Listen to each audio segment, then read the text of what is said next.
Hi friends, నా పేరు బాలకృష్ణ. మీకు అందరికీ చాలా ధన్యవాదాలు, నమస్కారాలు. ఫ్రెండ్స్, నా కోసం చాలా ముందుకు వచ్చినందుకు మీకు చాలా చాలా రుణపడి ఉంటాను. మీకు అందరికీ ధన్యవాదాలు. ఆ, నా ప్రాబ్లం వచ్చేసి మస్క్యులర్ డిస్ట్రఫీ, కండరాల క్షీణత వ్యాధి. కండరాల క్షీణత వ్యాధి వచ్చి 6 సంవత్సరాలు అవుతుంది ఫ్రెండ్స్. ఇది నేను పని చేసుకునే వాడిని మధ్యలోనే వచ్చింది ఫ్రెండ్స్. పెళ్ళైనాక మధ్యలోనే వచ్చింది. ఇది వచ్చి 6 సంవత్సరాలు అవుతుంది. ఇది ఫేకు అని అంటున్నారు అందరూ. ఇది ఫేకు కాదు ఫ్రెండ్స్. మా జయశంకర్ జిల్లా మూలపల్లి మండలం మేరమెట్ల గ్రామం ఫ్రెండ్స్. ఇది తెలంగాణ స్టేట్. మీరు వచ్చి చూసినా కూడా నిజమే ఉంటుంది ఫ్రెండ్స్. నేను రోజు రోజుకు కండ తగ్గిపోయి బక్క చీలిపోతున్నాను. ఈ వీల్ చైర్కే పరిమితం అయ్యాను. నా పనులు నేను కూడా చేసుకోలేకపోతున్నాను. నా పనులు చేసుకోవాలంటే నాకు తోటిపాటుగా ఒకరు ఉండాలి ఫ్రెండ్స్. ఇది గవర్నమెంట్ దాకా చేరాలని కోరుకుంటున్నాను ఫ్రెండ్స్. నా ఛానల్ని ఇంకా ముందుకు పంపాలని ఫ్రెండ్స్ కోరుకుంటున్నా. ఇంకా ముందుకు పంపాలని కోరుకుంటున్నా ఫ్రెండ్స్.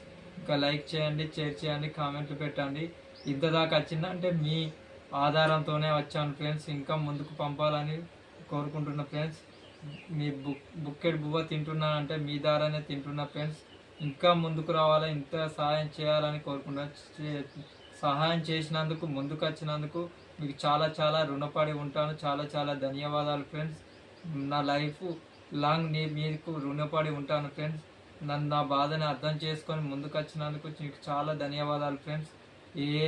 నేను ఏదైనా తప్పుగా మాట్లాడి ఉంటే క్షమించమని కోరుకుంటున్నాను ఫ్రెండ్స్. ఈ ప్రాబ్లం కండరాల క్షీణత వ్యాధి.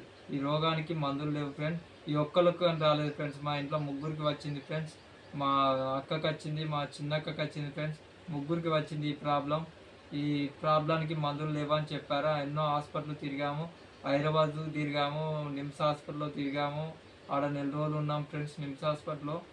హన్మకొండలో 15 రోజులు ఉన్నాం ఫ్రెండ్స్. హన్మకొండలో కూడా తిరిగాము. ఆయుర్వేద మందులు కూడా వాడాను. అయినా క్యూర్ కాలేదు ఫ్రెండ్స్. మొత్తం బక్క చీలిపోయాను ఫ్రెండ్స్. ఆ మందులు వాడినందుకు నేను 70 కిలోలు ఉన్నవాడిని 35 కిలోలు అయ్యాను ఫ్రెండ్స్.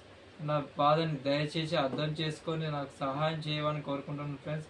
ఇది ఫేక్ కాదు ఫ్రెండ్స్. ఫేక్ అనుకుంటున్నారు, ఫేక్ కాదు ఫ్రెండ్స్. దయచేసి నేనేదో తప్పుగా మాట్లాడే ఉంటే క్షమించమని కోరుకుంటూ సెలవు తీసుకుంటాను ఫ్రెండ్స్.